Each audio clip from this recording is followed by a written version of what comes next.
it came about when my daughters were very young, and Saturday was always Daddy's Day with the two daughters. So we'd start out and try to go someplace with, different things, and I take them to the merry-go-round, and I took them different places, and as I'd sit there while they rode the merry-go-round, did all these things, sit on a bench, eating peanuts, I felt that there should be something built, some kind of an amusement enterprise built where that the parents and the children could have fun together.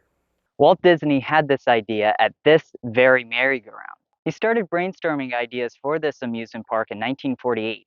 Originally, it was going to be built on the Walt Disney Studios backlot and be called Mickey Mouse Park. These original plans included a railroad station, town hall, fire and police stations, benches, a bandstand, trees, shrubs, and shops like an opera house, a movie theater, a candy factory, a toy store, a bookstore, and many other shops. Walt loved this idea of an amusement park and was what he primarily focused on at the time. His brother Roy Disney, who was primarily the financial guy, told Walt that his idea was too expensive, but this didn't discourage Walt, however. The plans for the park were ready to be presented to the Burbank City Council. In September 1952, the plans were presented, but the council rejected Walt's idea.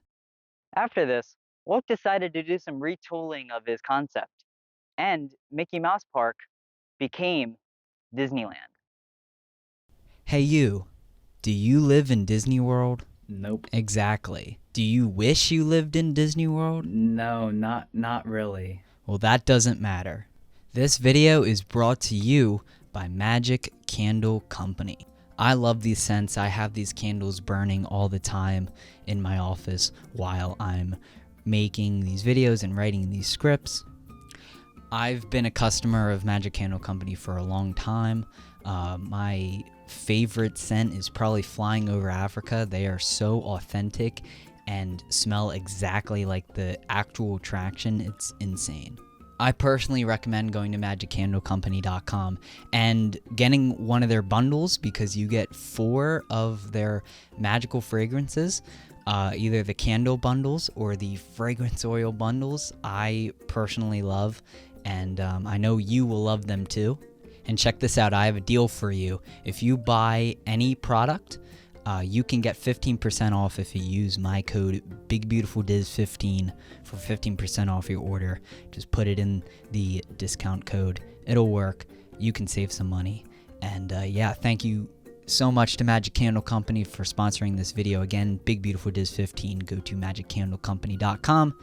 Thank you, and back to the video. Walt Disney's idea for a place where both children and adults could have fun together was an immediate success. Portions of the park had been opened and completed, but were completed quickly after 1955. Walt was always dreaming of the future. He never wanted his parks to become boring, and always wanted to introduce new things to them. The one regret he always had with Disneyland was not buying more land. The only way Disneyland could expand was by building something on the parking lot. Anaheim, California, after Disneyland's opening, obviously became a tourist destination.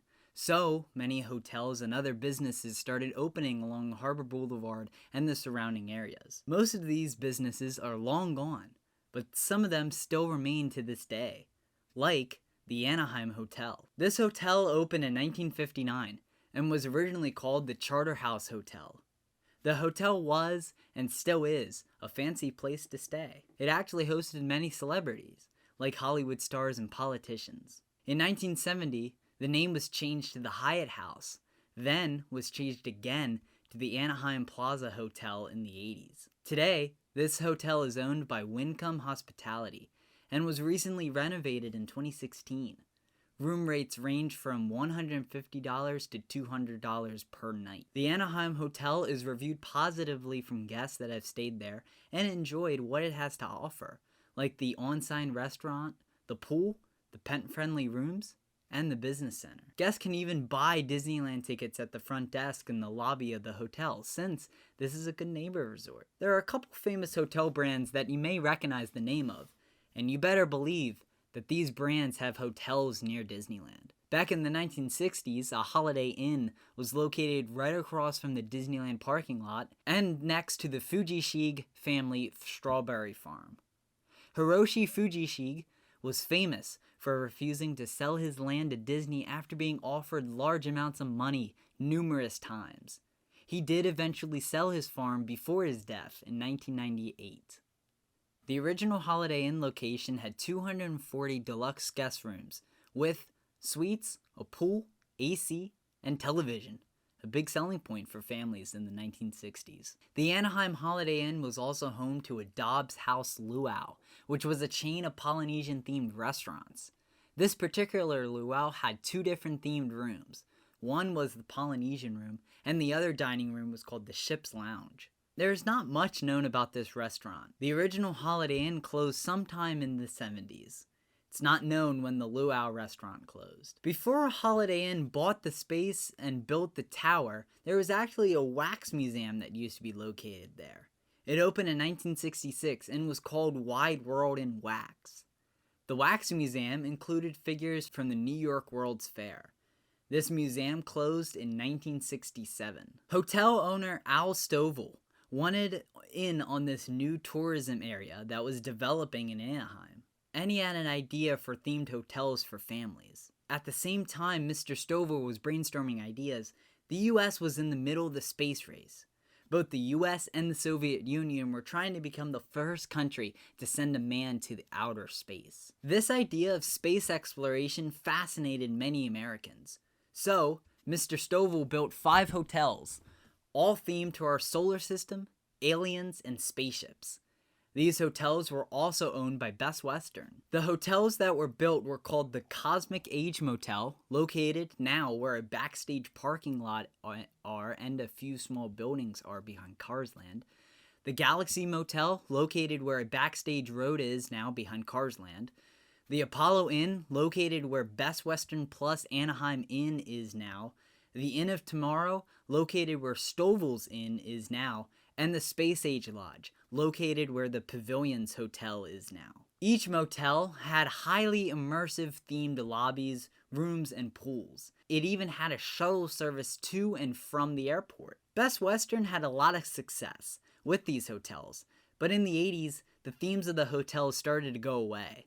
Eventually, the Cosmic Age Motel and the Galaxy Motel were demolished. The Apollo Inn eventually became the Best Western plus Anaheim on South Harbor Boulevard. The Inn of Tomorrow and the Space Age Lodge are still there. They are renamed now to Stovall's Inn and Pavilions Hotel. Another themed hotel on Katella Avenue is the Samoa Hotel. This was a Polynesian-themed hotel and featured an impressive neon sign in the front of the building, a large tiki pole, free color TV, and what the heck are mater beds? The Samoa Hotel opened sometime in the 1960s. Through the years, the hotel started to get a bit run down. The sign and tiki pole were removed around 1997. The Samoa Hotel permanently closed and is now called America's Best Value Inn and Suites. A hotel that comes to mind when thinking about Anaheim tourism is the Grand Hotel. This hotel was built in the 60s and had 242 rooms. All the rooms had balconies, and like the name suggests, it was a fancy Grand Hotel. This hotel was located on Freedman Way, now Disney Way. In front of the hotel was a Denny's, which is still there. Next to the hotel was Melodyland Theater, which was a 3,200-seat theater. Melodyland was built by Leo Friedman and opened in 1963 when a production of Annie Get Your Gun took place in the theater. The land was put up for auction in 1969 and bought by Christian Center Church. It then became Melodyland Christian Center. Melodyland was demolished across from the Grand Hotel in 2003 and became part of the Anaheim Garden Walk, where the Anaheim House of Blues is located, and the Grand Hotel was bought by Disney and demolished in 1998 to become the Pumbaa parking lot. Now, it's a cast member only parking lot. If I would ask someone what makes Disneyland special, they would probably say the food, the atmosphere, the characters, maybe the rides. I guarantee you no one would say because it has land in its name. Despite this very specific example, some business owners thought it would be a good idea to put land in their business's name. So you could buy liquor at the Wonderland Center, or eat at Spaghettiland, or Burgerland, or go look at decorative statues at Statueland. Don't have anywhere to stay? Don't worry, because you can park your RV at Camperland, Trailerland, or Vacationland. The RV parking scene was fierce around Anaheim in the 1970s. You can even get new flooring at Tileland. Who is coming up with these Anaheim business names? All of these businesses opened sometime in the 1970s and are all gone now, except for the Wonderland Center, which is now called Wonderland Plaza. The liquor store is still in business. Burgerland is now Disneyland's Harbor Cast parking lot, and Vacationland became in the Mickey and Friends parking lot. Camperland was demolished but didn't become anything and is still a vacant lot. Spaghettiland is no longer in business, but the building is now a restaurant called Fong, and Statueland is now a Jiffy Lube and a Food Mart 76. Those are just some of the businesses and motels that surround Disneyland. Today's schools are even near Disneyland. The fact that all these businesses were popping up and many of them trying to directly capitalize off of Disneyland's success angered Walt Disney back in the 60s. He wished he had control of the areas around Disneyland. Since his death in 1966, Disney has expanded Disneyland a bit, but not as much as Walt dreamed about. He dreamed of a place where guests can not only experience Disneyland, but live in a city controlled by Disney. He started looking for land that could accommodate his goals, and he quickly found swampland in Orlando, Florida.